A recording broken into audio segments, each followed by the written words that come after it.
Blessed morning po sa aming mga kapatid dito sa UK at magandang gabi naman po sa ating mga kapatid sa Pilipinas at sa ibang dako ng lugar. Welcome po sa ating gawain ngayong linggo.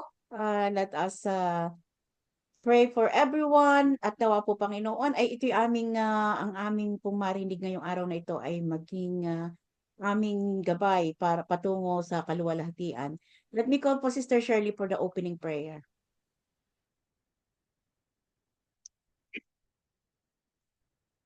Tayo po'y manalangin. Diyos amang makapangyarihan sa lahat, Ikaw ang Diyos sa buhay at Diyos na walang hanggan.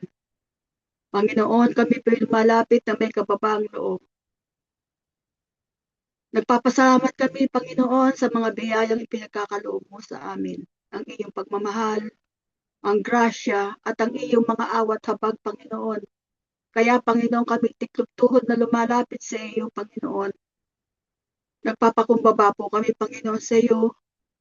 At humihingi kami, Panginoon, ng kapatawaran sa aming mga pagkakasala, Panginoon. Patawarin mo po kami, Panginoon.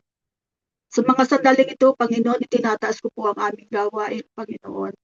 Ang Church of God in Christ Jesus, Panginoon. Ang kung sino man po, Panginoon, ang naririto, Panginoon, ay itinataas ko sa inyong lahat kung ano man po ang kanilang gawain sa gawain ito, Panginoon, ay iyo pong kondisyonan. Higit sa lahat, Panginoon, ang mga kapatiran naming nasa Pilipinas, Panginoon, na nagbibigay halaga sa gawain ito, Panginoon. Ang aming mga kapatirang naririto sa lugar namin ito, Panginoon. Panginoon, itinataas ko po silang lahat sa iyo, Panginoon. Higit sa lahat, Panginoon, ang aming kapatid na si Brother Albert, Panginoon, na siya binigyan mo, Panginoon, ng talino upang ilahad niya, Panginoon, ang iyong katotohanan, Panginoon. At nawa, Panginoon, sa mga taong nakikinig, Panginoon, ay kami po, Panginoon, ay pagkalooban mo po, Panginoon, ng katagumpayan sa aming pananampalataya, Panginoon. Panginoon, ang araw na ito po ay napakahalaga sa amin, Panginoon. Kaya, Panginoon, ano man po, Panginoon, ang aming mga balakid sa aming buhay, ay we surrender everything to you, Lord God Jesus. Kaya, Panginoon, kami po ay nagsusumama sa iyo, Panginoon, na nawa ang lahat ng naririto, Panginoon, ang mga nagsusubscribe, ang mga nakikinig, Panginoon, ay iyo pong bindisyonan ng iyong mapagpalang kamay, Panginoon. At nawa po, Panginoon, ang lahat ng ito, Panginoon, na aming ginagawa ay katagumpayan ng aming pananalig sa iyo, Panginoon. Panginoon, tulungan mo po kami, Panginoon, sa aming mga gawain ito, Panginoon, at kami ay makalakad ng matuwid patungo sa iyong kaharian, Panginoon. Panginoon, wala po kaming halaga kung kami ay hindi nakakapit sa iyo, Panginoon. Kaya kami, Panginoon, ay iyong bigyan ng iyong makapangyarihang mga banal na salita, Panginoon. At ito po, Panginoon, ay naway matanggap namin ng puso at aming kaisipan upang aming isagawa ang mabuting imong gawain, Panginoon. Marami pong salamat, Panginoon, sa iyong pagmamahal at awat habag, Panginoon, na ipinagkakaloob mo sa amin. Marami pong salamat sa iyong mahal na Panginoon. In Jesus' mighty name we pray. Amen.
Psalm chapter 1 verses 1 to 6. Blessed is the man who walks not in the counsel of the wicked, nor stands in the way of sinners, nor sits in the seat of scoffers.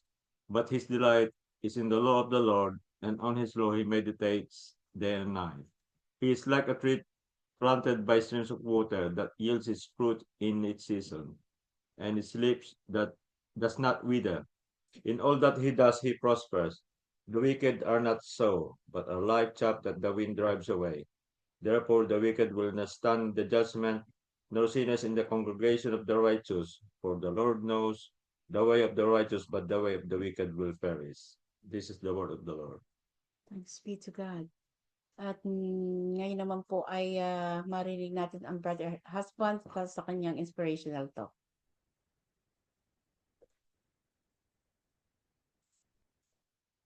Ay sa mapagpalang araw po sa inyong lahat mga kapatid. Ang akin pong ibabahagi sa inyo, ito po yung malimit kong i-share sa inyo itong aklat na ito. At ito po ay ang aklat ng sa Mateo 6, versikulo 33 hanggang 34. At ito po sinasabi, datapwat hanapin muna ninyo ang kanyang kaharian at ang kanyang katwiran, at ang lahat ng mga bagay nito ay pawang idaragdag sa inyo. Kaya't huwag ninyong ikabalisa ang sa araw ng bukas, sapagkat ang araw ng bukas ay mababalisa sa kanyang sarili. Sukat na sa kaarawan sukat na sa kaarawan ang kanyang kasamaan. Siguro po napapansin niyo mga kapatid, malimit kong i-share itong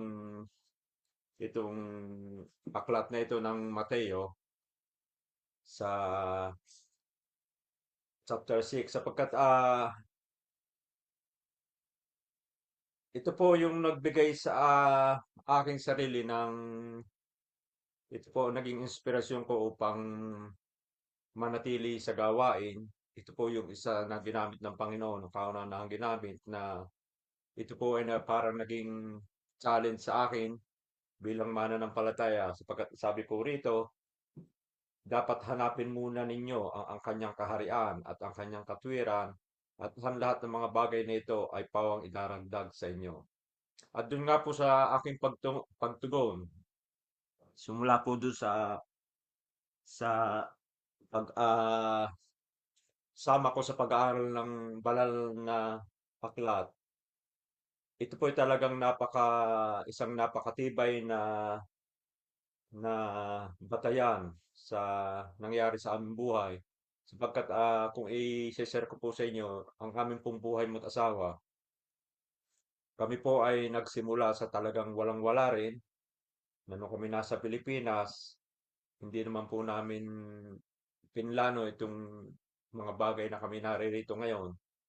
Ngunit marami po, nung kami po ay mapapunta sa bansang ito, napasama po kami sa mga ilang grupo ng mga fellowship, at hanggang sa dumating po yung panahon na nakapag-aral kami ng salita ng Diyos sa pamamagitan ng ating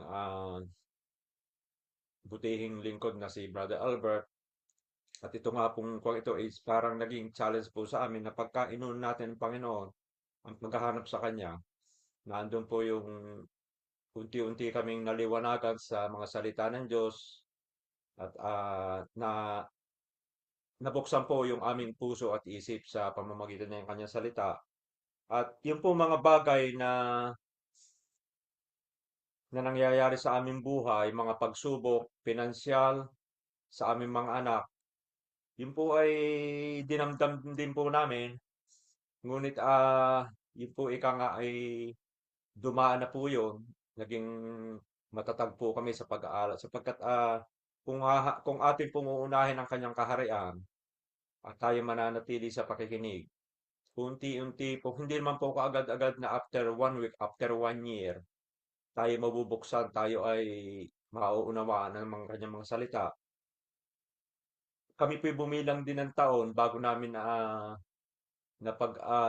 natanggap yung kanyang mga salita na isabuhay. Ngunit sa pananatili po sa gawaing ito, lahat po ng mga bagay ng mga pagsubok ay nalampasan po namin. Kagaya nga po ng sabi rito sa aklat din pong ito po ang sabi po rito, doon po sa, babasahin ko po sa verse 25. Kaya nga sinasabi ko sa inyo na huwag kayong mga balisa sa inyong pamumuhay, kung ano baga ang inyong kakanin, o kung ano ang inyong iinumin, kahit ang inyong katawan, kung ano ang inyong daramitin, hindi baga mahigit ang buhay kaysa pagkain, at ang katawan kaysa pananamit. Masdan ninyo ang mga ibon sa langit na hindi sila nangaghahasik, ni nagsisigapas, ni nagtitipon man sa mga bangan, at sila'y pinakakain ng inyong ama sa kalangitan. Hindi bagal lalong higit ang halaga ninyo kaysa kanila. Tayo po mga tumugon sa panawagan at nananatili sa Kanya. Tayo po hindi pababayaan ng Diyos kahit po anong mga pagdaanan natin sa buhay. At kagaya nga po na nabanggit ko sa inyo, yung pong aming mga lumang buhay, hindi man po kami naging successful o ikukumpara doon sa mga talagang mayayaman. Ngunit para po sa amin, yung pong aming kinatatayuan sa ngayon ay napakalaking bagay na po yun sapagkat noong pong araw, kami pong mag-asawa, siguro naman po yung iba sa inyo hindi din sa iba sa inyo, sa ating mga ibang mga matagal ng mga kapatid na kasama. Noong pong araw ay talagang dumaan po sa amin kami gipit na gipit kahit nung kami po naririto sa bansang ito. Ngunit yun po ay awa naman po ng Diyos, unti-unti namin nalalampasan at sa ngayon nga po medyo hindi naman po nga yung talagang ika nga po ng minimithi na iba na yumaman, ngunit ika nga po ay madalit sabi nakaka-afford na po ngayon.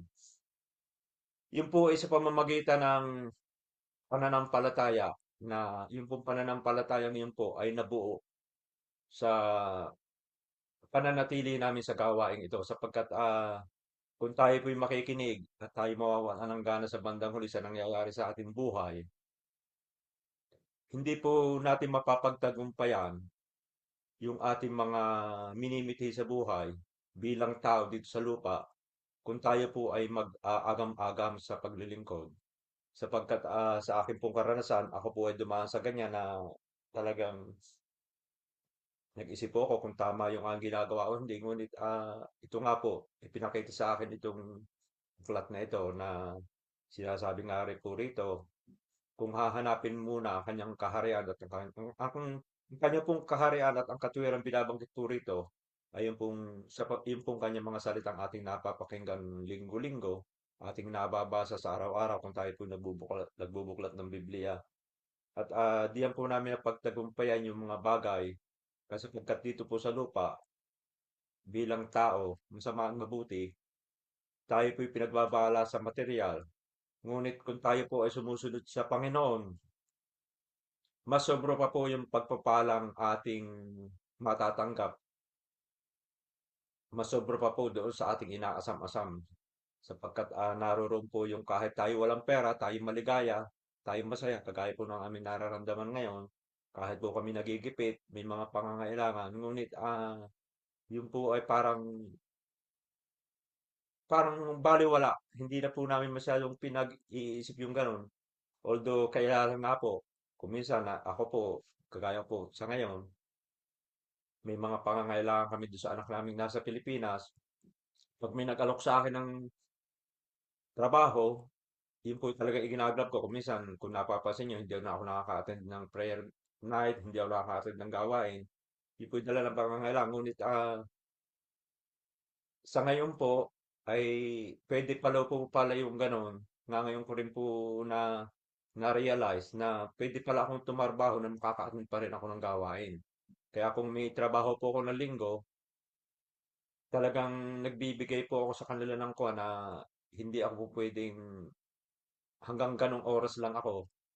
Kaya kahit maaga, gumigising ako kagaya kaninang umaga, gumigising ako ng maaga para lang matugunan yung both sides na nakapaglingkod ako sa kapwa, nakapagtrabaho ko dahil ng pangangailangan. At the same time, ang pinaka-importante, nakaka-attend po ako ng gawain. At yung po marami po akong pinagdaanan sa health, pero yun po mga yan, ang aking po may bahay, siya pong witness at ako'y witness sa nangyayari sa kanya. Lahat po pinagdaanan niya, lahat ng malimit siyang mga hospital nung araw. Pero sa ngayon po ay meron din pong karamdaman pero hindi na po kagaya nung dati na talagang mabigat na pagsubok nung araw.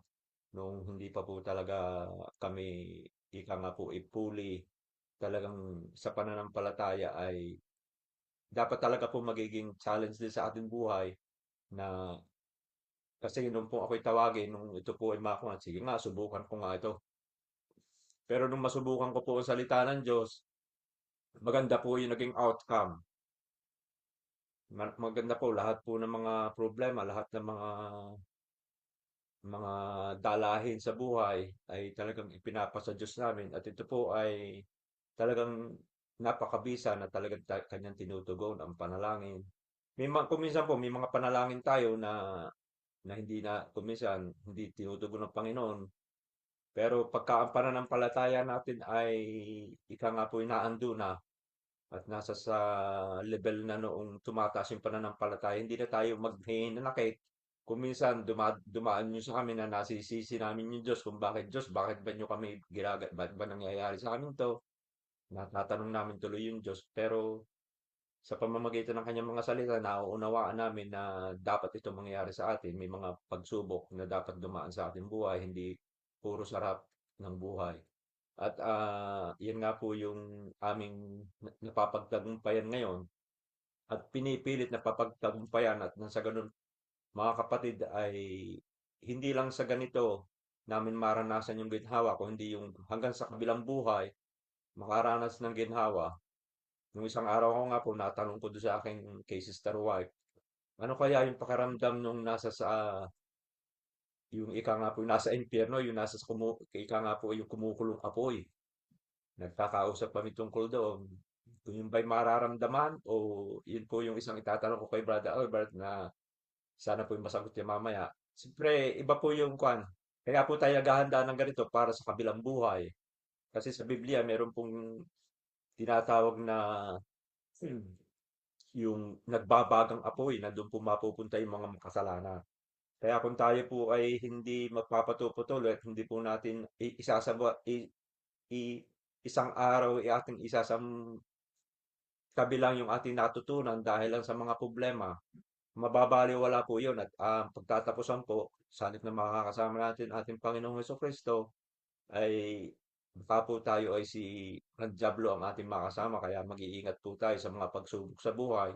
Huwag po nating kaliligtaan, tayo po tinawag sa gawain ito. Hindi po ito biro-biro. Tayo napakaswerte, tayo po napili ng Diyos na tawagin.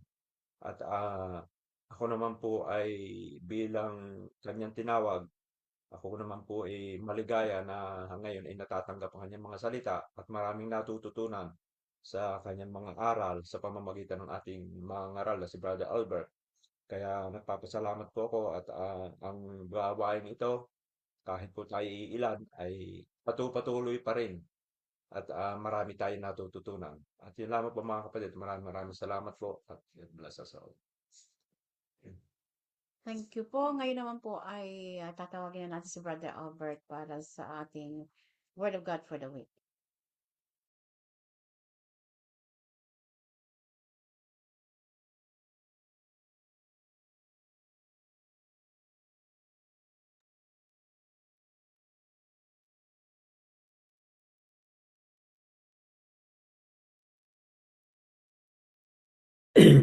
Magandang araw po mga minamahal na magulang at kapatid. Magandang hapon po dyan sa Pilipinas. Magandang gabi sa Pilipinas. At magandang hapon naman dito sa ating mga kapatira sa UK. At magandang araw sa mga taong maaaring magkaroon ng pagkakataong makita itong ating munting pag-aaral ng salita ng Diyos. At ngayon nga pong araw na ito, ako'y nagpapasalamat sa Diyos dahil muli na naman niya tayong binigyan ng napakahalagang pagkakataon na kung saan ay makapakinig ng kanyang mga aral.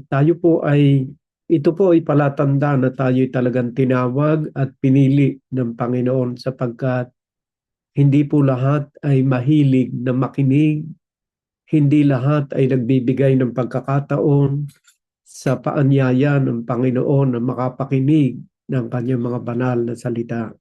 Sabi nga po dito sa aklat ng Apokalipsis o sa aklat ng Revelation chapter 1 verse 3 ay ang sabi po rito sa wikang Tagalog, pinagpala ang bumabasa ng malakas at ang lahat ng nakikinig sa mga salita ng propesiyang ito at sumunod sa nakasulat dito dahil ang panahon ay malapit na. So, yung po kasing ating ginagawang ito ay nagdadala ng pagpapala. Yung pagbabasa ng Biblia ay nagdadala ng blessing sa atin. At ganun din po na equally benefited yung mga taong nakikinig. Ganun din po the same na blessing o pagpapala. Kaya nga po tayo ay hindi tumitigil every Sunday ng ating pag-aaral na ito ng salita ng Diyos sapagkat nais ko po na ang bawat isa sa inyo ay pagpalain. Yung inyo pong pakikinig, hindi po yun sayang sapagkat yun po ay nagkakaloob sa atin ng pagpapala. Basahin po natin sa aklat ng Awit 133 verse 1. Meron po kasing pagpapala na binabanggit dito ng Diyos na biblically speaking, my dear brothers and sisters, maaring sa ating sa material na kaisipan, baka ang ating ini-expect lamang ay mga pagpapalang material. Although kasama po yung material na blessing, material blessing. Pero meron pong blessing na blessing na hindi nagwawakas dito sa daigdig na ito. At yun po ay dinadala ng ating pakikinig at pagbabasa ng Biblia. Ano pong klaseng blessing yon? Ito po sinasabi sa aklat ng Awit 133 verse 3. Ang sabi po ay ganito, "It is like the dew of Hermon, which falls on the mountain of Zion. For there the Lord has commanded the blessing." And what is that blessing? Life forevermore.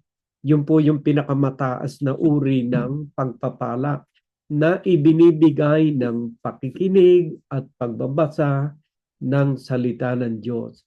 For there the Lord has commanded the blessing, and that is life forevermore. Blessing, life forevermore. So walang hanggang buhay ang inihahatid ng blessing ng pakikinig at pagbabasa ng salita ng Diyos. Pero meron po tayong bibigyan din pa sa Revelation chapter 1 verse 3. Ayan, "Blessed is the one who read aloud the words of this prophecy, and blessed are those who hear." Yan nga po yung sinasabi ko sa inyo na hindi lamang material blessing ang ating tatanggapin, kundi ayon doon sa aklat ng Salmo 133 sa huling bahagi, sa verse 3, sa huling bahagi sinasabi, "At ang Diyos ay nag-utos ng pagpapala sa buhay na walang hanggan. Pero meron pong requirements, not only reading the Bible, not only listening the Word of God, but ito po mahalaga, and who keep what is written in it. Ibig sabihin, iingatan natin yung mga salitang ating narinig, hindi yung pasok sa kaliwa, labas sa kanang tenga. Hindi po. As soon as possible, pagkarinig natin, we have to keep it in our heart, and as soon as possible, we have to practice it. Kasi kung malapit na nga po yung panahon for the time is near, malapit na ang panahon, ay sasabihin ng iba, ay bakit niya malapit na ang panahon ay hanggang ngayon ay hindi pa bumabalik ang Panginoon. Alam po ninyo, kung ating babatayan ay yung nakalipas na panahon, billion of years na, simula ng likhain ng Diyos ang iba't ibang bagay dito sa mundo. At sa huli, ang nilikha niya pagkatapos na maihanda ang sanlibutan, kung babasahin po natin yung aklat ng Genesis from chapter 1, verse 1 to 25, makikita po natin dito na nilikha niya ang lupa, ang dagat, ang langit, ang mga halaman, at iba't iba pang mga hayop na nasa lupa, mga isda sa dagat. At pagkatapos pong maihanda niya lahat ng ito, dahil ito po ipiniprepare ng Panginoon. Nilikha rin niya mga dinosaurs million of years ago. At bago po nilikha ang tao, na-extinct itong mga dinosaurs na ito. At ito po ayon sa mga siyentipiko, ang pinagbubuhatan ng ating mga oil na naka-stack sa ilalim ng lupa. Itong mga hayop na ito at mga halaman na thousands or million of years ay umiral dito sa lupa before the creation of man. At nakikita po natin yung kahalagahan ng lahat ng paghahanda ng Diyos para mabigyan ang tao ng isang angkop na environment na kung saan siya ay mabubuhay ng maayos at maganda. Kaya sa huli, after ng mga creation na yan, ay nilikha niya sa Genesis chapter 1 verse 26, nag-usap silang tatlo. Nag-usap sila. Kasi nag-usap ang Diyos. Ang sabi nila, likhain natin ang Diyos ayon sa ating wangis, ayon sa ating larawan. Pagkatapos pong maihanda ng Diyos ang lahat ng ating pangangailangan, ang titirahan natin ay sa Kanya nilikha ang tao upang mamuhay ng mapayapa at hindi kapos sa lahat ng kanyang pangangailangan. Ganyan po yung creation, nagkaroon ng katuparan yan. Now, my dear brothers and sisters, bakit ko po nasabi? Sapagkat binanggit dito, for the time is near. Kung ihahambing po natin yung mga milyong years na lumipas sa ating mundo, kasi ang mundo raw po ayon sa mga siyentipiko ay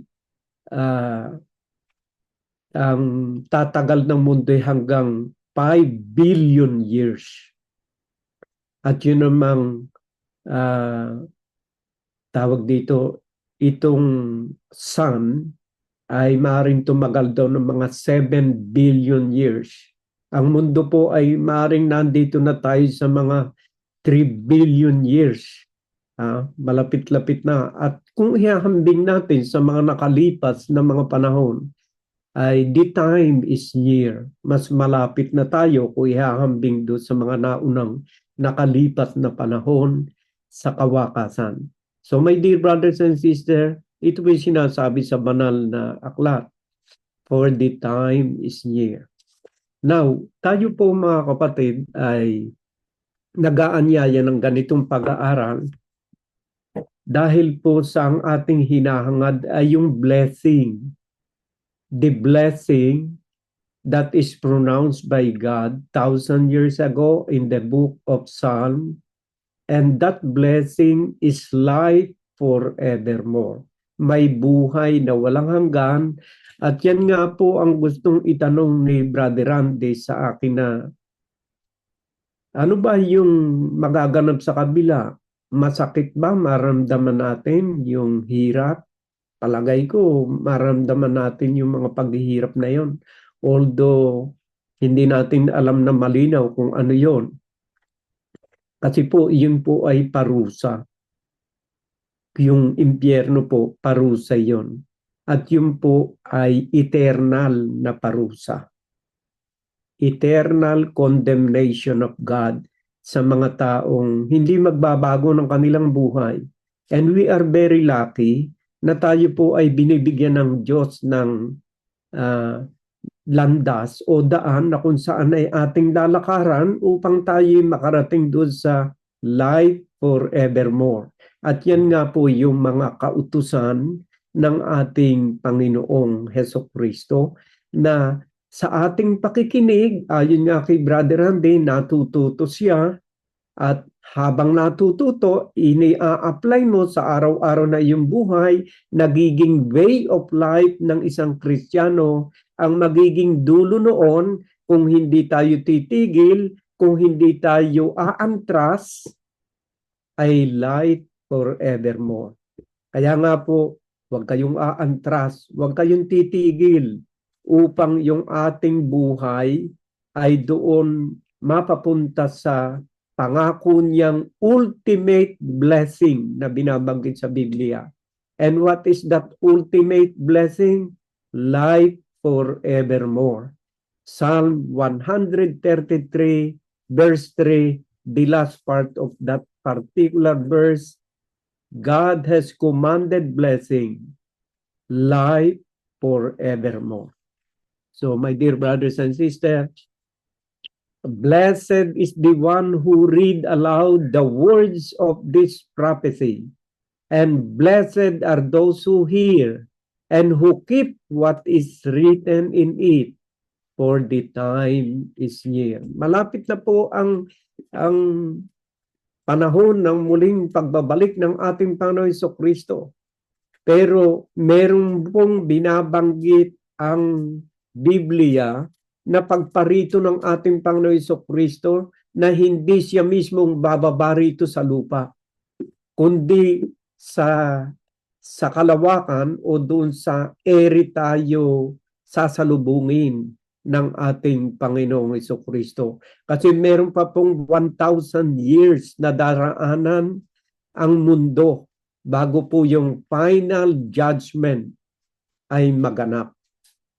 At yung pong pagparito ng ating Panginoon Jesucristo, hindi po siya bababa rito sa lupa. Siya po ay sa dakong space na sasalubungin ng mga taong naging karapat-dapat at karapat-dapat na sumunod sa ebanghelyo niya. And then afterwards, meron pong mangyayaring 1,000 years na kung saan si Kristo po ay maghahari within 1,000 years at yung mga taong naging karapat-dapat sa Kanya muling bubuhayin at yung hindi naman karapat-dapat hindi bubuhayin sa panahong yon, kundi sa final judgment sila mabubuhay, magkakaroon ng katawan upang tumindig sa hukuman ni Kristo. Akin na lang sinushortcut kasi yan po lahat ay nakalagay sa Biblia ang aking sinasabi. Pero yung sinasabi ko na muling pagparito ng Panginoon Jesucristo, magaganap po yan dito sa aklat ng 1 Thessalonians chapter 4 verse 16. Ito po sinabi. For the Lord Himself will descend, bababa po si Kristo, from heaven, with a cry of command, with the voice of an archangel, and with the sound of the trumpet of God, and the dead in Christ will rise first. Mabubuhay po muli yung mga taong pinugutan ng ulo dahil sa pagsunod kay Kristo. Siguro po ito yung mga alagad at yung mga propeta. Then we who are alive, who are left, will be caught up together with them in the cloud to meet the Lord in the air, and so we will always be with the Lord. Therefore, encourage one another with these words. Binanggit po ito ni St. Paul in his letter to the Thessalonians to console those families who are grieved because of the death of their loved ones. Na hindi po sa kamatayang pisikal nagwawakas ang buhay ng isang tao sapagkat meron pong kaluluwa ang bawat nilalang na iyan po ang mahalaga at hindi po namamatay. Ang namamatay po yung ating physical body, ngunit yung ating spiritual body, yung inner man na tinatawag sa Biblia, hindi po iyon namamatay. At pagdating po ng ating Panginoong Hesukristo, yung mga hindi nangamatay at nangamatay na una na sumunod sa kanyang kalooban, bubuhayin, and they will meet in the cloud. Kasama po yung mga buhay. Then after that, ganito po mangyayari sa Revelation chapter 20 verse 1. Ganito po magaganap. Hinalubong tayo in the air ng Panginoong Hesukristo. Ngayon po, kakasamahin niya tayo within 1,000 years. Ganito po mangyayari. Then I saw an angel coming down from heaven. Revelation chapter 20 from verse 1 and the following. Then I saw an angel coming down from heaven, holding in his hand the key to the bottomless pit and a great chain. And he says, the dragon, the ancient serpent, who is the devil and Satan, and bound him for 1,000 years. So ito po mangyayari sa mga huling bahagi na. Yung dragon, the ancient serpent, ay sino po ba yung ancient serpent na yon? Yung ahas sa Garden of Eden. Why is it that mentioned here ancient, matandang ahas? Kasi noong tuksohin sina Adan at Eve doon sa Garden of Eden, kung ating pong susumahin ay many thousand years. Simula po yon. So, ang tawag na sa kanya ngayon, ancient serpent, matandang ahas, who is the devil and Satan, and bound him for 1,000 years. At habang si Satan po ay nakatali, at nandoon sa pit, ang sabi rito, threw him into the pit and shut it and sealed it over him, so that he might not deceive the nation any longer until the 1,000 years were ended. After that, he must be released for a little while. Ayan. And I saw thrones, and seated on them were those to whom the authority to judge was committed. And I saw the soul of those who had been beheaded for the testimony of Jesus and for the word of God, and those who had not worshipped the beast or its image, and had not received its mark on their forehead or their hand. They came to life and reigned with Christ for 1,000 years. So hindi pa po ito yung final judgment. Meron pa pong 1,000 years na kung saan bababa ang ating Panginoon Hesukristo together with those righteous men na nagsakripisyo ng kanilang buhay, muli silang bubuhayin ng Panginoon for 1,000 years. They will reign. Sila'y maghahari na kasama ni Kristo for 1,000 years. The rest of the dead did not come to life until the 1,000 years were ended. This is the first resurrection. So ang istorya po pala nito, babalik ang ating Panginoon Hesukristo for the 1,000 years. Maghahari sila kasama yung mga banal, at yung pong mga naibang patay ay hindi pa po muling bubuhayin within 1,000 years, kundi sa ikalawang resurrection of the dead At doon, sama-samang hahatulan na tayo. Pero yung 1,000 years, hindi pa po yung final judgment. Meron nga pong 1,000 years na kung saan babalik ang Panginoon. Kasi nga po, hindi na makaya ng tao na isaayos ang mundo. Hindi na kayang ayusin ng tao ang katiwaliang nagaganap kabi-kabila dito sa mundo. The only hope upang maisaayos yan ay yung 1,000 years na muling pagbabalik at paghahari ni Kristo together with those righteous person. Kaya nga po doon sa binasa ni Brother Randy, seek ye first His kingdom and righteousness, and all the things shall be added unto you. To be righteous is to live according to the commandments of God, and you will enjoy also together with Christ 1,000 years to reign on earth. On earth, hindi po yun doon sa kabila. Kasi nga po, yung government, yung mga tao, hindi na maisaayos. Ngayon, within that period of 1,000 years, na kung saan si Kristo maghahari kasama ang kanyang mga banal, isasaayos ang lahat ng bagay, at grace period for those people who are still living during that time to repent and to know the righteousness of God and to walk according to the righteousness of God. But still others will not repent. Ayan.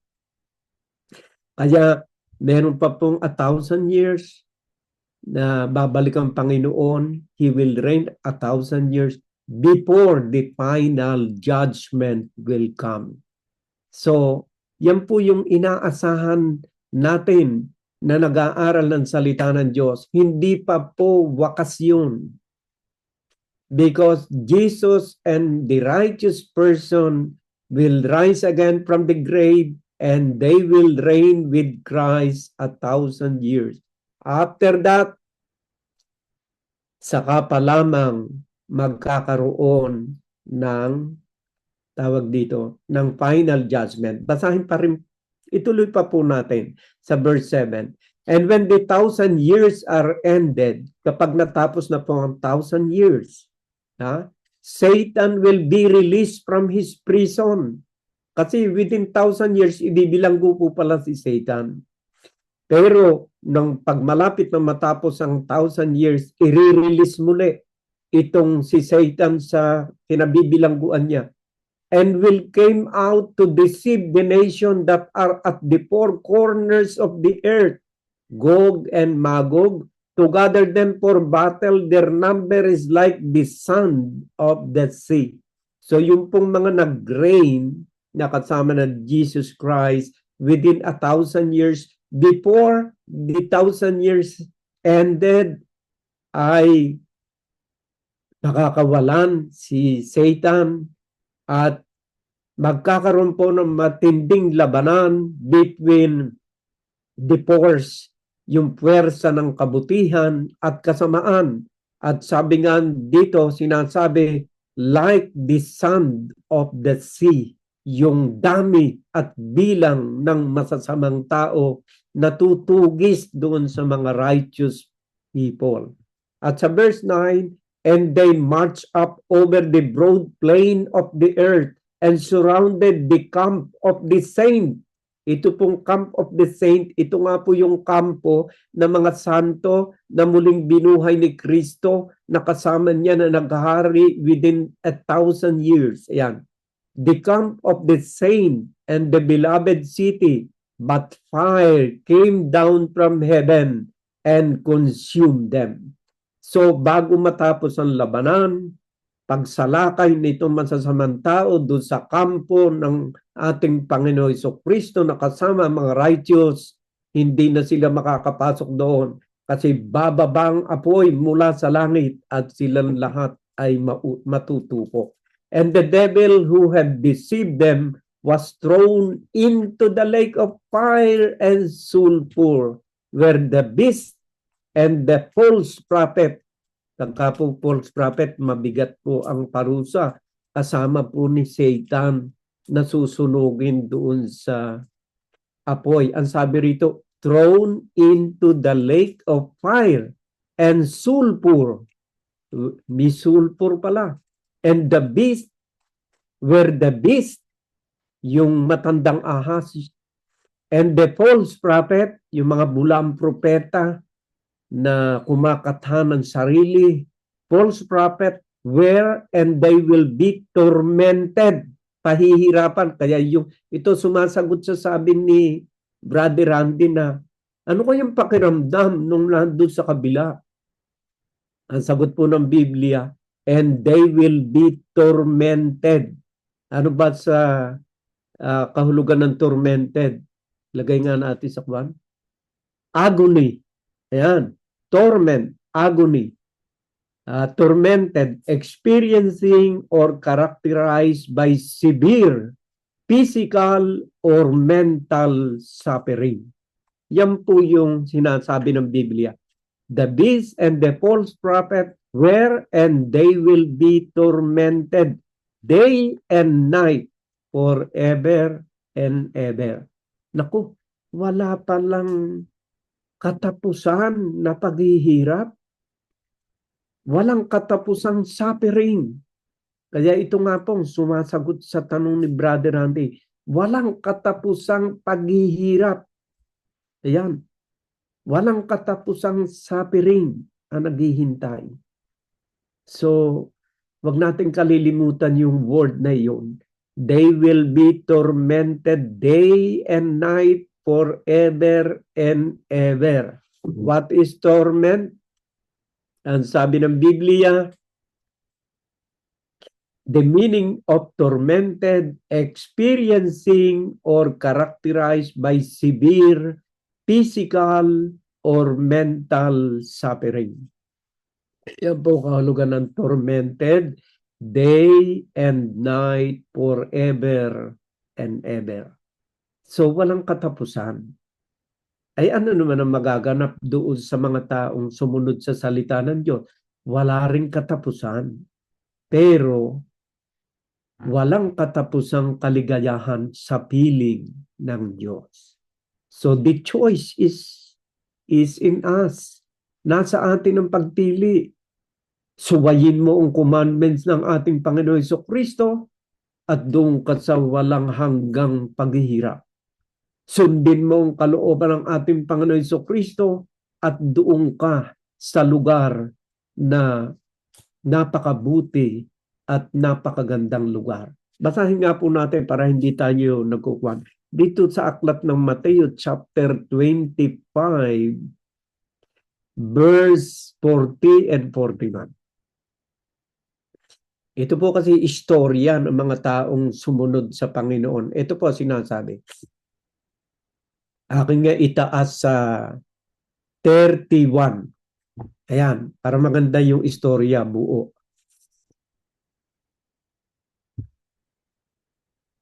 At para makita ninyo kung ano magaganap. Yan, the final judgment, Matthew chapter 25 verse 31. And when the Son of Man comes in his glory, and all the angels with him, then he will sit on his glorious throne. Before him will be gathered all the nation. This is the final judgment after the 1,000 years po ito. Before him will be gathered all the nation, and he will separate people from one from another, as a shepherd separate the sheep from the goat. And he will place the sheep on his right, but the goat on the left. Then the king will say to those on his right, come, you who are blessed by my Father, inherit the kingdom prepared for you from the foundation of the world.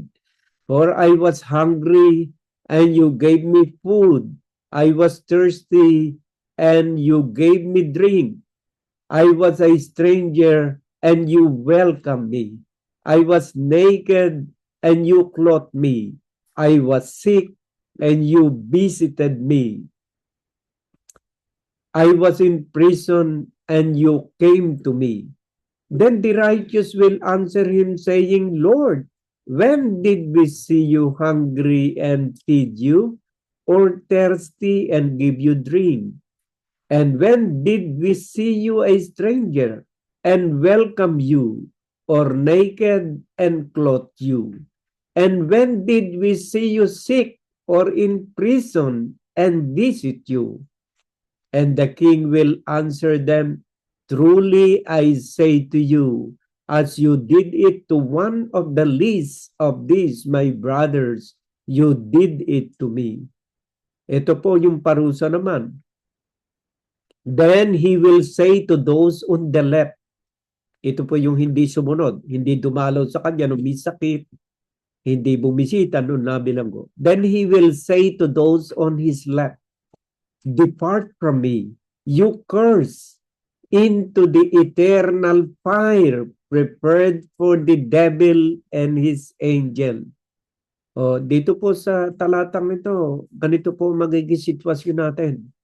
Kung tayo ay hindi susunod sa kalooban ng Diyos. Then he will say to those on his left, depart from me, you curse, into the eternal fire. Yun nga po yung binasa ko sa inyo sa Revelation.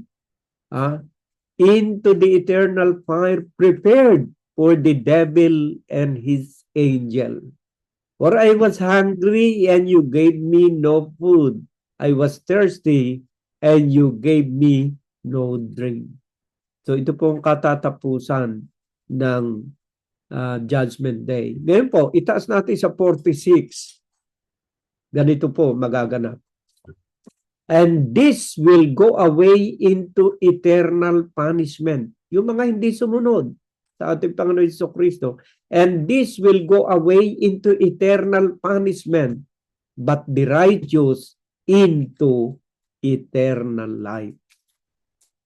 Yung po palang mga masasamang tao, kasama ng devil at ng kanyang mga angels at ng mga false prophet, ay go away into eternal punishment, but the righteous into eternal life. So, ang ating pong pinagsisikapan dito mga kapatid ay yung tayo'y mapabilang sa eternal life. Kaya nga po, buong tiyaga na tinitiyaga ko ang kaligtasan ng kaluluwa ng bawat isa sa inyo. Ako po'y walang pakinabang na material things. Pero tama naman yung sabi ng Biblia sa binasang aklat ni Brother Randy. Seek ye first His kingdom and righteousness, and everything shall be added unto you. Lahat po ng bagay na pangangailangan ko, idinadagdag ng Panginoon. Kaya you don't have to pay me. You don't have to give me money in my preaching. Hindi kayo dapat magbayad sa akin. Hindi kayo dapat magbigay sa akin ng pera. Sapagat ito pong mga natututunan kong ito, ay libre po itong ibinigay ng Panginoon. Ang tinanggap ko ng libre, ipapamahagi ko rin naman ng libre. At kahit na ito'y libre, religiously ginagawa ko ito, my dear brothers and sisters, every Sunday of my life. Gusto ko nga 7 days a week Kaya nga lang, hindi ko magawa dahil may trabaho. Baka naman kayo mainip ng masyado. Pero gayon man, ipinaliliwanag ko na sa inyo ngayon, ayon sa binasa ng kapatid na Randy, kung ano yung kahihinatnan ng pagsunod at hindi pagsunod. Pero bago po dumating yung Judgment Day, my dear brothers and sisters, there is still 1,000 years na magaganap bago pa po yung final judgment. At doon po sa final judgment, lahat na po ng tao bubuhayin at titindig sa hukuman ng Panginoong Jesucristo upang magsulit ng kanilang mga ginawa. Kaya nga po yung isang patay na, hindi na po natin maililigtas yun. Wala nang kapangyarihan yung ating prayer na mailigtas ang wala na. Pero yung prayer natin ay may kapangyarihang makapagligtas sa ating mga mahal sa buhay na buhay pa. Yan po malinaw na sinasabi sa Biblia. Pero kapag ka po patay na, sinasabi ng Biblia, nasa kamay ng Diyos ang kaluluwa ng bawat nilalang na may buhay. Wala na po tayong magagawa kapag ang ating mahal sa buhay na mayapa na, yung ating panalangin ay powerless na yon, sapagkat hahatulan siya ayon sa kanyang ginawa noong siya'y nasa body, hindi outside the body. Basahin ko nga po sa inyo. Sa aklat ng 2 Corinthians chapter 5 verse 10, ito po sinasabi, while in the body, habang tayo buhay, ay tayo po ay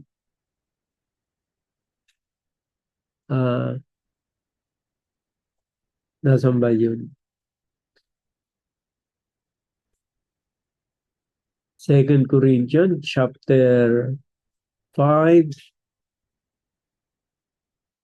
Tama ba ito?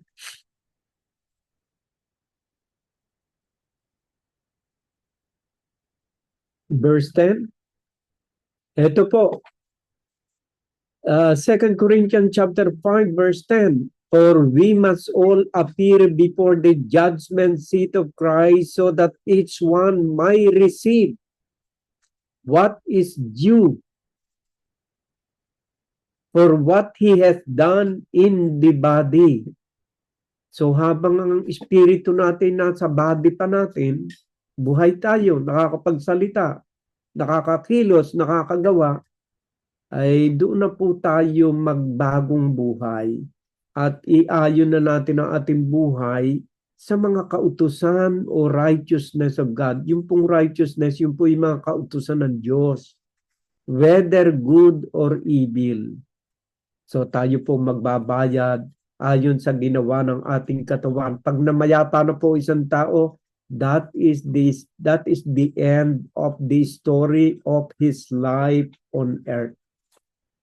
Yan na po katapusan ng ating istorya ng buhay dito sa mundo. Yung pong muling pagkabuhay na kung saan tayo muling bubuhayin, ang ating katawan ay muling ibabalik, that is the final judgment.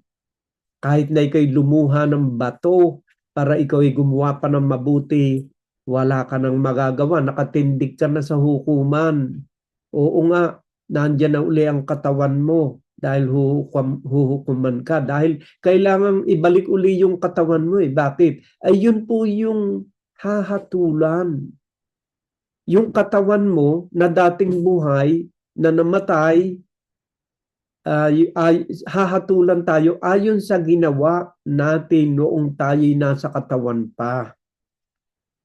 Ngayon po, pag namatay, nabubulok yung katawan.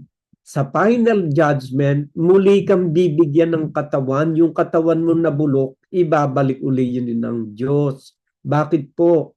Kasi sa final judgment, yung kasalanan ng katawang yan na laman, diyang kaparurusahan ng Diyos. Kaya ang hahatulan during the judgment day, yung pinagagawa nating kalintikan nung tayo'y nasa katawan pa. Tayong lahat ay titindig sa hukuman ni Kristo na dala-dala natin ang ating katawan kasi diyan tayo nagkasala at diyan tayo gumawa ng hindi kalugod-lugod sa kalooban ng Diyos. So my dear brothers and sisters, after the judgment day, what will happen to our body na hinatulan ng Diyos? Ito bang bading ito ay dadalhin sa langit? Ito bang bading ito ay tawag dito, makakapiling ng Diyos? Hindi po. Tayo po ay bibigyan ng panibagong katawan. Kasi po, sabi ng Biblia, flesh and blood cannot inherit the kingdom of God. Ganito po ang mangyayari. Pagkatapos po ng judgment day, na tayo po ay pupunta sa impyerno, tormented, sabi nga, physical or mental suffering, walang hanggan, spiritual suffering, kasi yun may espiritu na eh. Walang tigil na paghihirap doon sa kabila. At ayoko pong tayo ay dumakasama. So my dear brothers and sisters, ano ba mangyayari na pagkatapos po ng Judgment Day, nahatulan tayo na tayo karapat-dapat sa langit o karapat-dapat doon sa apoy na walang hanggan. Ganito po mangyayari sa ating pagkataong muling ibinalik ang katawan. Ganito po mangyayari, babaguhin po uli ng Diyos ang ating katawan. Kasi ganito po sinasabi. 1 Corinthians chapter 15 verse 50. Ang sabi po ay ganito, I tell you this, brothers, flesh and blood cannot inherit the kingdom of God, nor does the perishable inherit the imperishable. Sabi nga ng ibang mga sekta, ang ating daw Panginoon Jesucristo ay nagkatawan tao at muling bumalik sa langit, dala ang kanyang katawan. Hindi po. Nagkaroon po ng pagbabago sa katawan ng ating Panginoon Jesucristo, the same na pagbabago na magaganap sa ating katawan kung tayo'y karapat-dapat sa impyerno o kung tayo'y karapat-dapat sa langit. Ganito po ang mangyayari. Verse 51. Behold, I tell you, siguro mas maganda Tagalog. Ito, ilipat ko sa Tagalog yung aking Bible. Kasi, Biblia. Ito po sinasabi sa aklat po ng 1 Corinthians, nasan ba yun?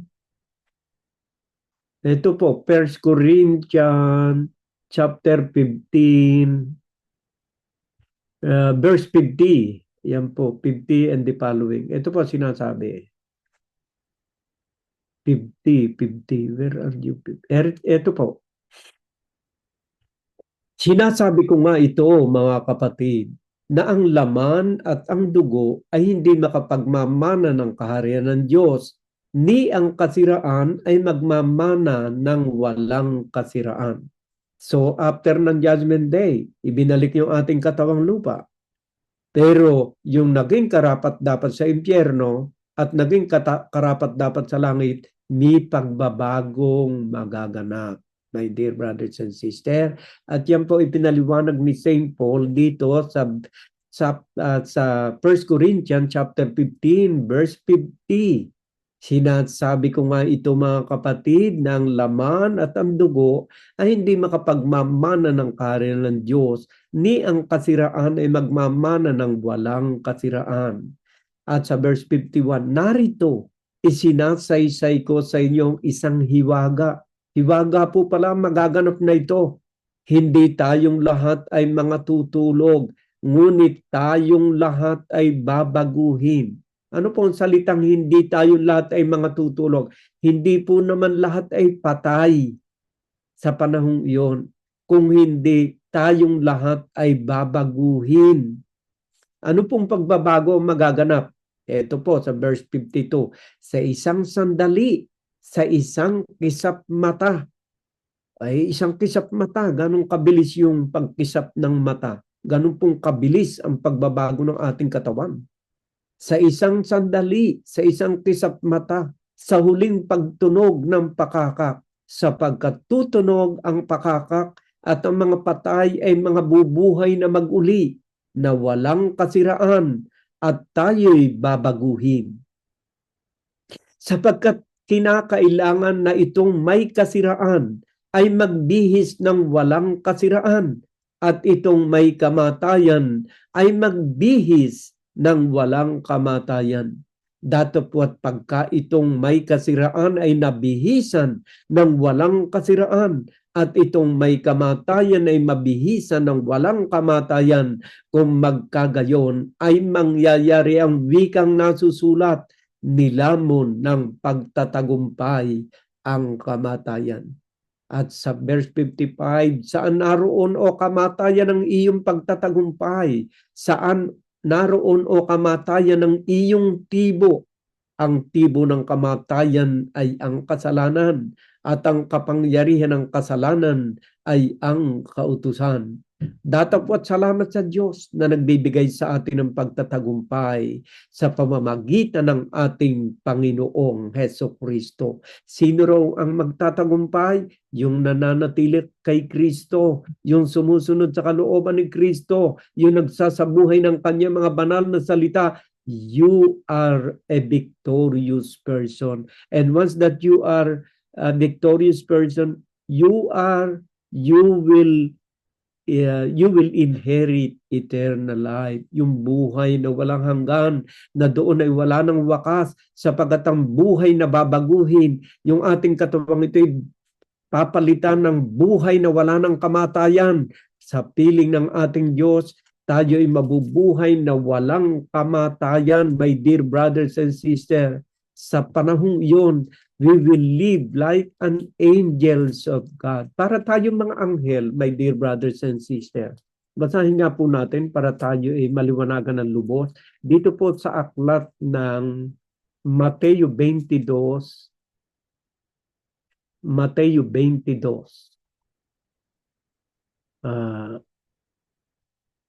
At 22. Mateo 22. Nasaan ba yan?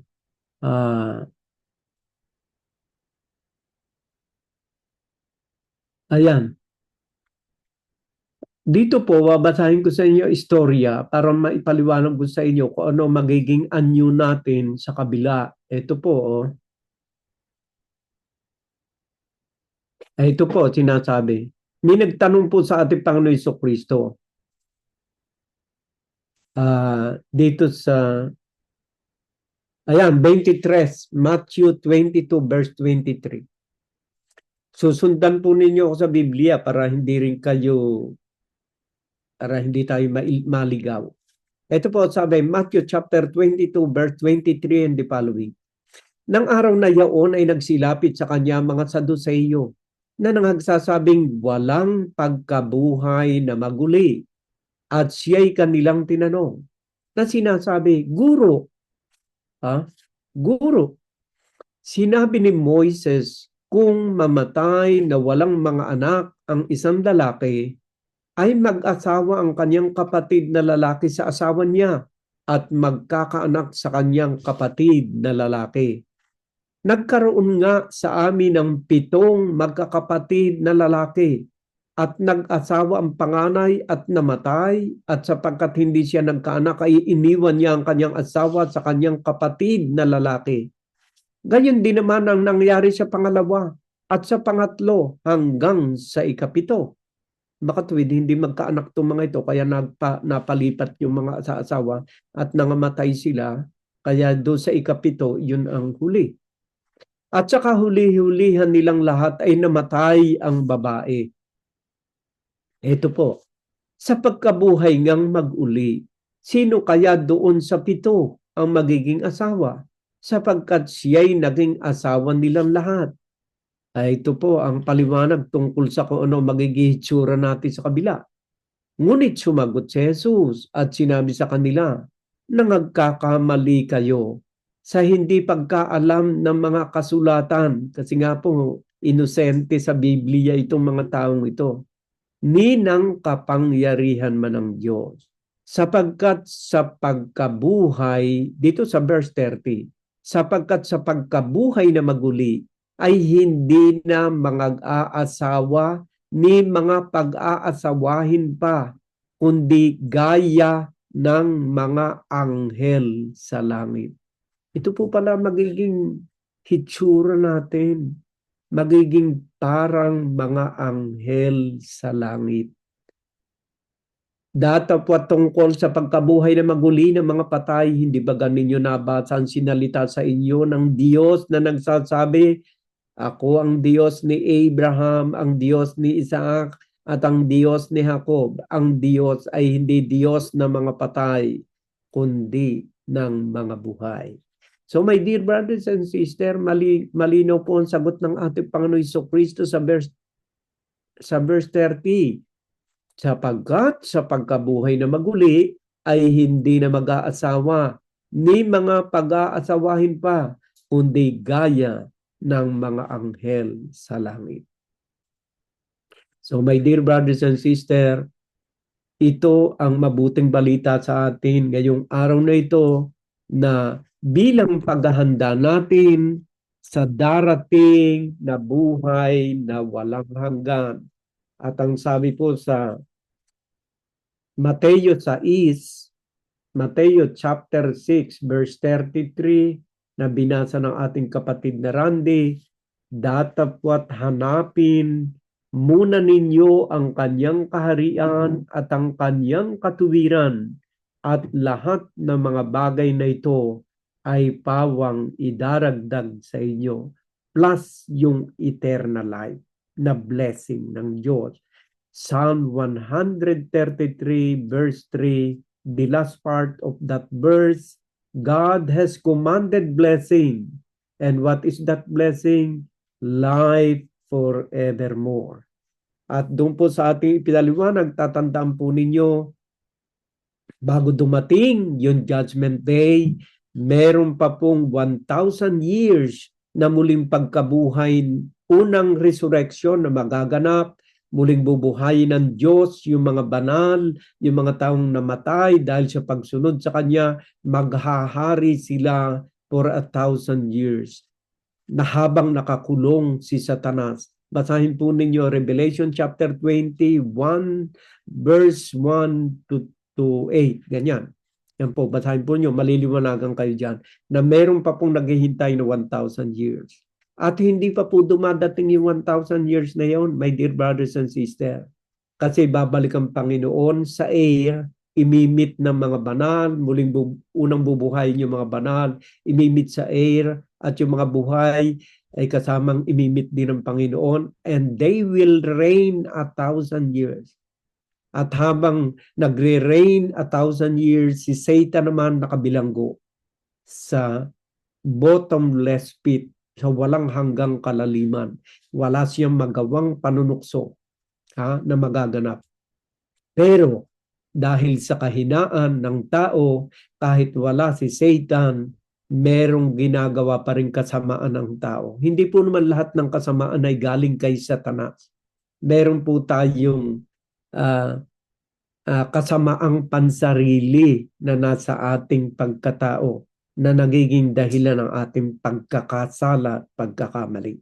So my dear brothers and sisters, sa binasa ng ating kapatid ni Brother Randy, naway nasagot ng Biblia ang katanungan niya, mararamdaman ba natin yung sakit, yung hirap kapag tayo ay naandun na sa impyerno? Kung sakaling sa impyerno, mararamdaman. Sapagkat sabi po ng Biblia dito sa Aklat ng Pahayag, chapter 20, basahin po natin sa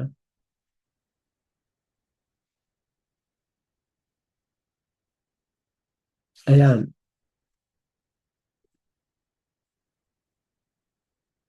sa verse 10, Pahayag chapter 20, verse 10. At ang diablo na dumaya sa kanila ay ibinulid sa dagat-dagatang apoy at asupre, na kinaroroonan din naman ng hayop at ng mga bulaang propetas, at sila'y pahihirapan araw at gabi magpakailan-kailanman. At sila'y pahihirapan. So minararamdaman na hirap, my dear brothers and sisters. At ang kabigatan pa nito, kung doon tayo mapupunta, eternal punishment. Walang katapusang paghihirap. Sa kaunting panahon na ating ginugugol sa pag-aaral ng salita ng Diyos upang masunod ang kanyang kalooban, eternal blessing, life forevermore ang naghihintay. Na kung atin naman tatalikuran ang salitang ito, i-ignore mo, babaliwalain mo, eternal punishment. Napakabigat po pala ng kaparusahan. Kaya nga po ito'y libre na, walang bayad na ipinaliliwanag sa atin ng banal na Espiritu, upang wag tayong magmana noong eternal punishment, eternal suffering, Napakahirap po yun. Walang habang life forevermore. No? Sabi rito, at sila'y pahihirapan araw at gabi, magpakailan-kailanman. Walang katapusan ito, my dear brothers and sisters. At ang Biblia po hindi nagbibiro. Kaya nga po ako'y seryoso na binabasa ko ang Biblia. Hindi po ito nagbibiro. Ang salita po ng Diyos, 100% sure. Ito po sinasabi ng Kawikaan. Nasaan ba yung Kawikaan? Kawikaan, ito po. Chapter 8. At simulan po natin sa 8. Ang sabi po rito, lahat ng mga salita ng aking bibig ay sa katuwiran. Walang bagay na liko o suwail sa kanila. Pawang malilinaw sa kanya na nakakaunawa at matuwid sa kanila na nakasusumpong ng kaalaman. Tanggapin mo ang aking turo at huwag pilak at ang kaalaman na higit kaysa dalisay na ginto. Ganito yung paghahambing sa kahalagahan ng salita ng Diyos, my dear brothers and sisters. Hindi ito biruan. Ito'y seryosong bagay sapagkat nakataya rito ang buhay na walang hanggan ng bawat isa sa atin. Kumbaga man ang Diyos ay nagbibigay sa atin ng kalayaan, ng freedom, iginigiit niya pa rin ng ating pagsumikapan ay yung makamit ang buhay na mahalaga, ang buhay na walang hanggan. Basahin natin sa Deuteronomy chapter 30 verse, ano yun? Verse 19 and 20. Binibigyan tayo ng freedom ng Diyos. Aking tinatawag ang langit at ang lupa na pinakasaksi laban sa iyo sa araw na ito, na aking ilagay sa harap mo ang buhay at ang kamatayan, ang pagpapala at ang sumpa. Kaya't piliin mo ang buhay upang ikaw ay mabuhay, ikaw at ang iyong binhi. So kumbaga man ang Diyos nagbibigay ng kalayaan, my dear brothers and sisters, iginigiit pa rin niya na piliin natin ang buhay, and that is life everlasting. Hindi po biruan ang ating pinagninilayang itong salita ng Diyos, sapagkat ang Diyos po bawal sa Kanya magsinungaling. Sabi nga ng iba, lahat daw posible sa Diyos. Hindi po. Meron pong bagay na hindi magagawa ang Diyos. At ano po yung bagay na hindi magagawa ng Diyos? Yung magsinungaling. Babasahin ko po sa inyo. Yung bagay na imposible sa Diyos, kaya hindi pala lahat ng bagay posible.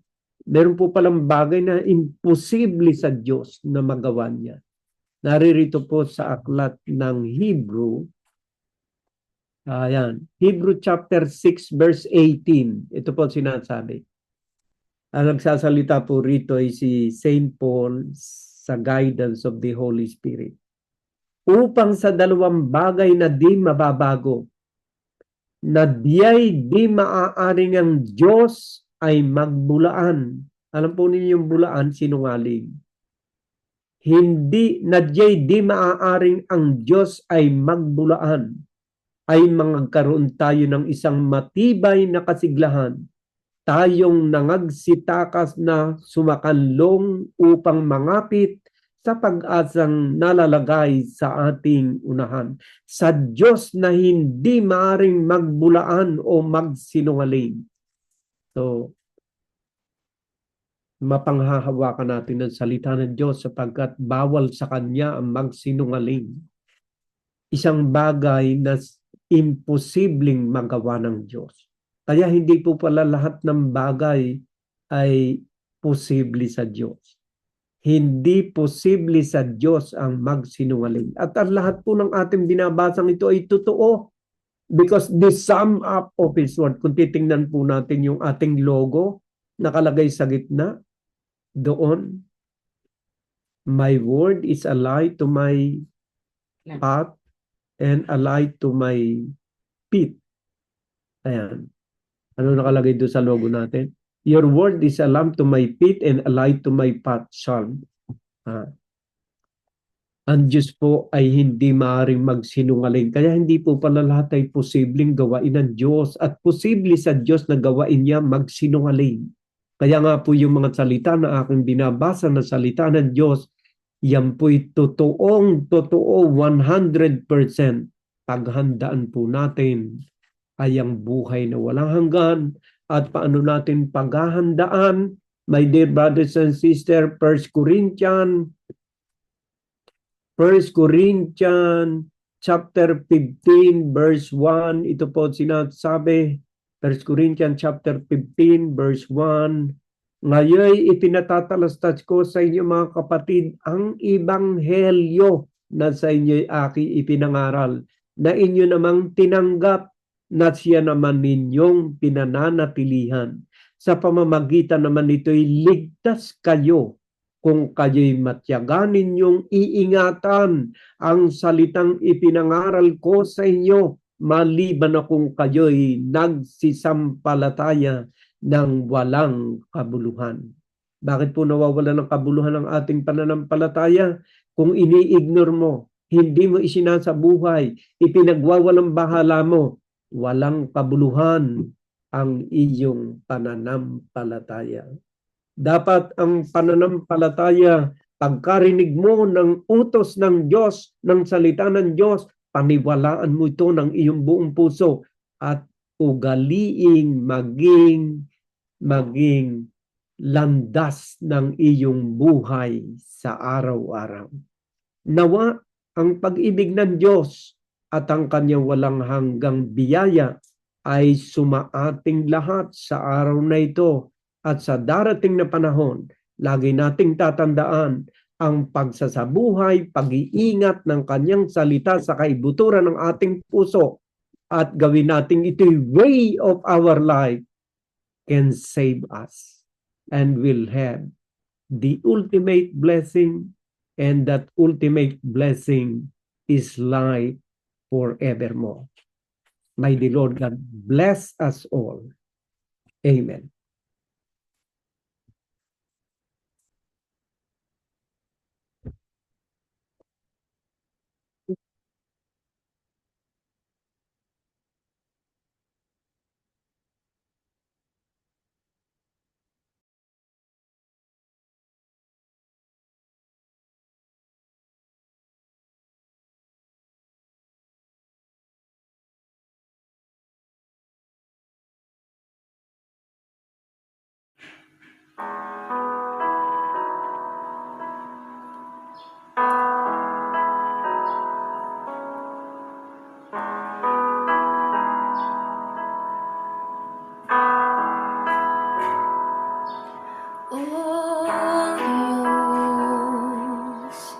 Sa iyong lahat ang pagsamba, luwalhati,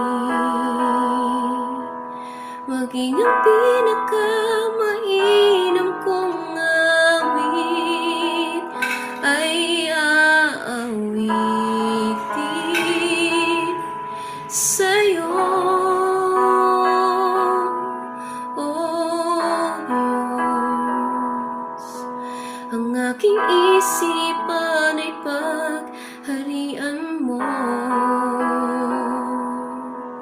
at sa aking puso ay hindi na maglaho, tanging pag-ibig sa iyo. Ano pa bang maihandog ko liban sa buhay kong nanggaling sa iyo? Kung ano man sa sandaling ito'y tangan, at mga bagay na tinuring kong yaman, ito'y hindi pa rin sapat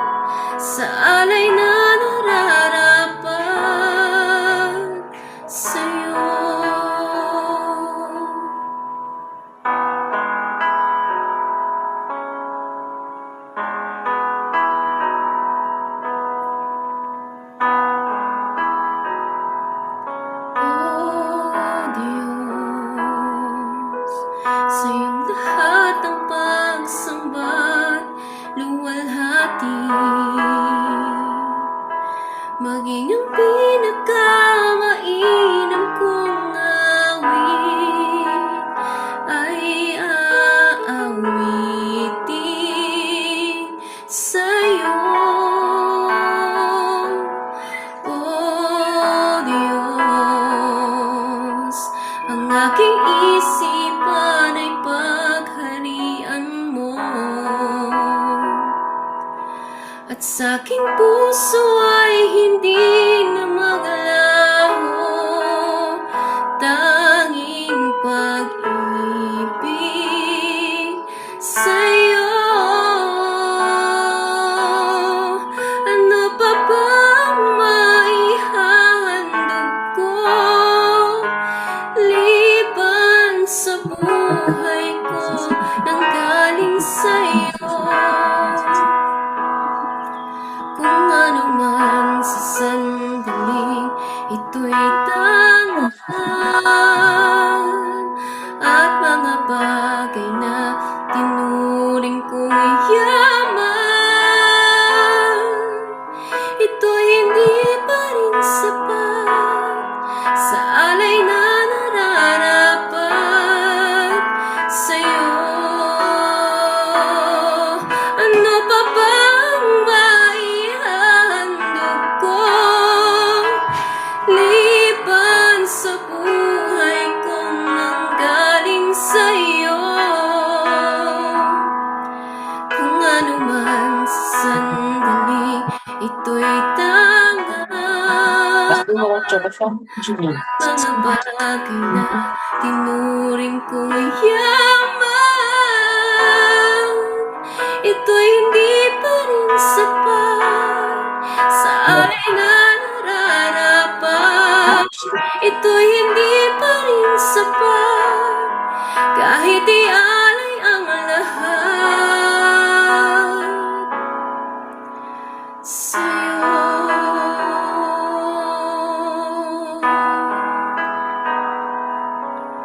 Sa'yo.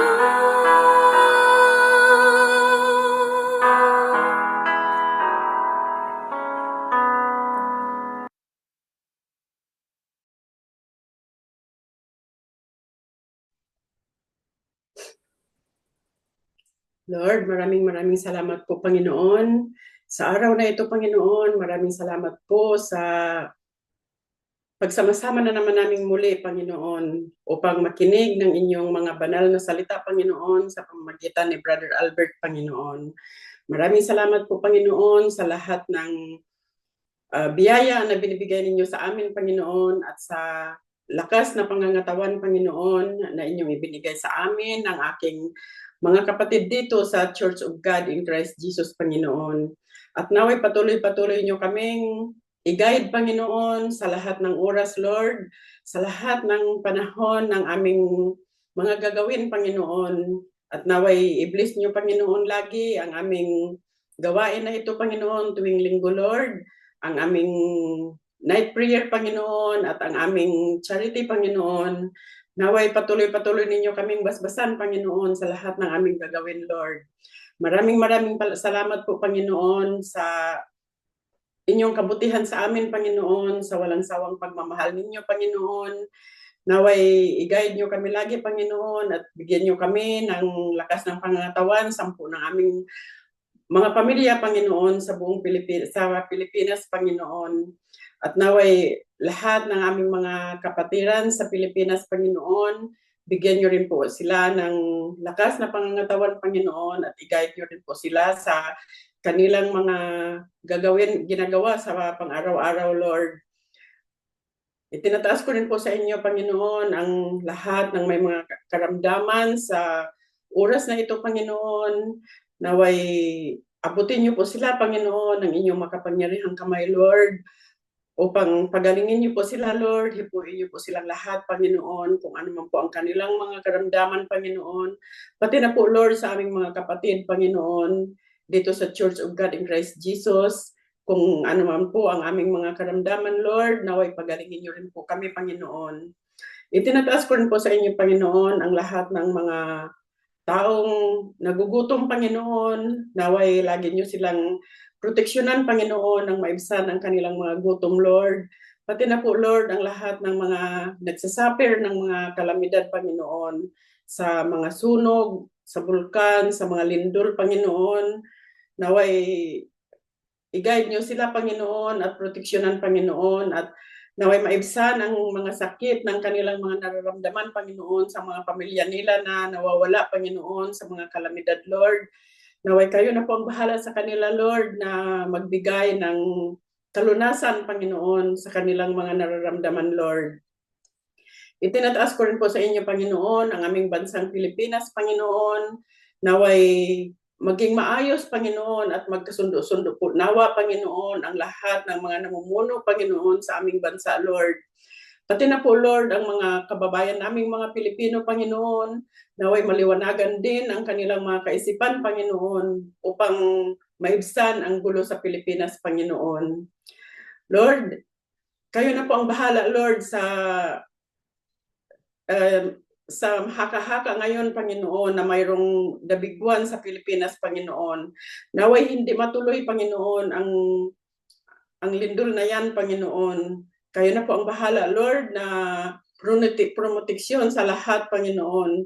Alam niyo po, Lord, pag nangyayari ang dabiguan na yan, Panginoon, ay alam niyo po na napakarami pong masalanta na mga kababayan namin, Panginoon. Kaya itinataas ko po sa inyo, Panginoon, na naway hindi mangyayari ang dabiguan na yan, Panginoon. Kayo po ang nakakaalam ng lahat, Panginoon. Kayo po ang higit na makapangyarihan, Panginoon. Kaya ipinagkakatiwala po namin sa inyo, Panginoon, ang mga pangyayari sa bansa namin, Panginoon. Pati na po dito sa bansa namin kinatuntungan, Panginoon. Kayo na po ang bahala, Lord. Itinataas ko, Panginoon, sa inyo ang lahat ng aking mga kapatid dito sa Church of God in Christ Jesus, Panginoon. Naway lagi nyo kaming bigyan ng good health palagi, Panginoon, at gabayan nyo kami sa aming mga paghahanap buhay, Panginoon, upang makatulong kami sa aming mga kababayan na nangangailangan, Panginoon. Ganon din po, Lord, itinataas ko rin po sa inyo itong aking amo, Panginoon, naway lagi niyo siyang gabayan at proteksyonan, Panginoon. Bigyan niyo pa po siya, Panginoon, ng mahaba-haba pang buhay, Panginoon, at ilayo niyo po siya sa mga kapahamakan, Lord. Maraming salamat po, Lord, sa inyong paghipo lagi sa kanya, Panginoon, na matanggal ang kanyang mga karamdaman, Lord. Lord, itinataas ko po sa inyo ang aking buong pamilya sa Pilipinas, Panginoon. Naway gabayan at proteksyonan niyo po silang lahat, Panginoon. At ilayo niyo po sila sa mga kapahamakan, Lord. Ganon din po, Lord, sa akin, Lord. Maraming salamat po, Lord, sa paggabay ninyo palagi sa akin, Lord. Sa pagbibigay ninyo ng aking mga kaalaman, Panginoon. Sa pangunguna ninyo sa akin, Panginoon. At maraming salamat po, Lord, sa lahat ng mga partisipasyon sa gawain namin ito, Panginoon, na binibigyan ninyo ng higit ng mga kaalaman, Panginoon, upang maigabay nila sa amin, Panginoon, mai-share nila sa amin ang inyong mga banal na salita, Panginoon. Bigyan niyo pa po sila, Panginoon, ng mas marami pang kaalaman, Panginoon, lalo na, Lord, si Brother Albert, Panginoon, sila Brother Randy, Sister Shirley, Panginoon. Kayo na po ang bahala sa kanila, Lord, na magbigay ng good health palagi, Panginoon, at mas marami pang kaalaman, Panginoon, sa kanilang matuklasan, Panginoon, na inyong mga banal na salita, Lord. Maraming salamat po, Lord, sa araw na ito, Panginoon.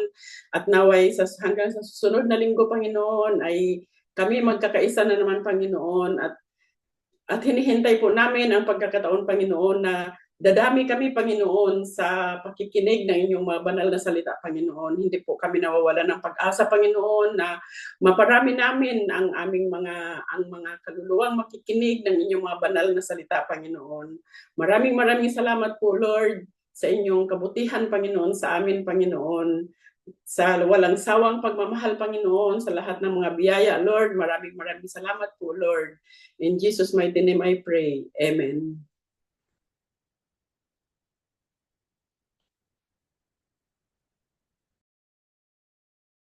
Thank you so much for everyone. Let be God guide us always. And until next week po, have a lovely week ahead. Thank you.